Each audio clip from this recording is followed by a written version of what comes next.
With day 2 turning out a little closer to my vision for our trip, we were up early with renewed vigor. Our time here at La Push was wonderful, and I started the cameras rolling early. The weather looked like it was going to be beautiful, and the sunrise was magnificent. Today's plans were to visit the Hoh Rainforest and Ruby Beach, 2 more places on my must-see list. We packed up and headed for the Hoh Rainforest, one of the wettest places on Earth. With over 12 feet of rain per year, there are very few days that it does not rain here. It was also the reason I bought the rain ponchos that came in so handy the day before. We were really surprised to find we would not need them today. The visitor center for the rainforest is about 18 miles east of the 101, and that turnoff is about 9 miles south of Forks, Washington.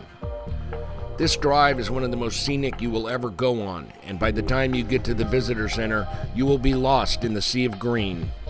From here, you will have your choice of several trails in which to explore this primeval wonderland.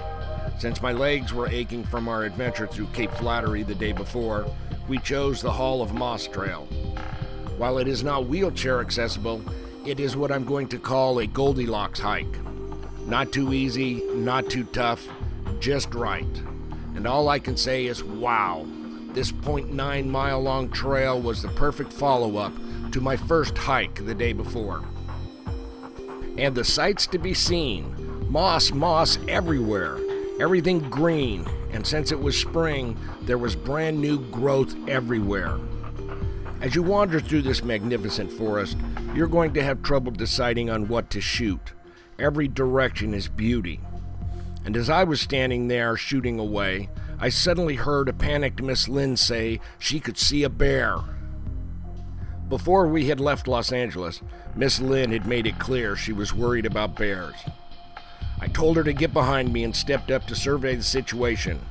I was actually hoping it would provide an opportunity to get a good picture, but at the same time looking for an out in the opposite direction for Lynn and a pointy stick for me. When I peered over the fallen tree we were behind, sure enough, there was a large furry creature that at first glance looked like a bear. But luckily for us, it turned out to be a Roosevelt elk. So now, instead of looking for a path to haul ass down screaming, I was looking for a better vantage point in order to get some pictures. Instead of one elk, I found myself right in the middle of a small herd, and it was a very cool interaction. It was almost a spiritual moment. As we continued along the Hall of Moss Trail, the sun was shining and it was warming up nicely. It was still early when we got back to the car, and just like that, we were off with Ruby Beach, the next objective. Ruby Beach is located where the 101 finally hits the Pacific coast.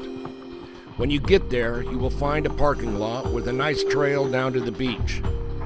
The trail, while steep, it is not long, maybe a quarter of a mile or so, and the toughest part of the hike is actually climbing over the piles of driftwood down at beach level. After soaking up the atmosphere and snapping some pictures, we were on the road again. From there, we spent the remainder of the day just wandering down the coast, stopping at beaches along the way, each of them having their own special trails and individual appeal. When the 101 went inland again, we decided to shoot back over to the 109 and hug the coast. From there, we just got lost in the day and the beauty of the road and continued to drive south. When we got a little bit past Pacific Beach, we decided to check out the beaches and turned off at Roosevelt Beach Road. The beaches here are flat and wide, and they allow people to drive right out onto them. And it was the perfect place for a drone flight. After what I consider my most successful drone flight to date, we got back out on the road, and before we knew it, we were almost to the Oregon border. I had not planned on being this far south, so we drove into Long Beach for the night. We had traveled a lot of miles in only 3 days, and we needed a good night's sleep. Unfortunately, the Chautauqua Lodge, which we chose, did not provide that, and their restaurant had the worst food I have had in a long time. So a wonderful day ends on a low note, but tomorrow is another day. And just like that, day 3 was in the books. So there you have it, day 3 in Roaddogs Travel's border-to-border adventure. I hope you're enjoying it and will come along for the full ride. We still have a lot to show you. So until tomorrow, this is Hugh saying so long.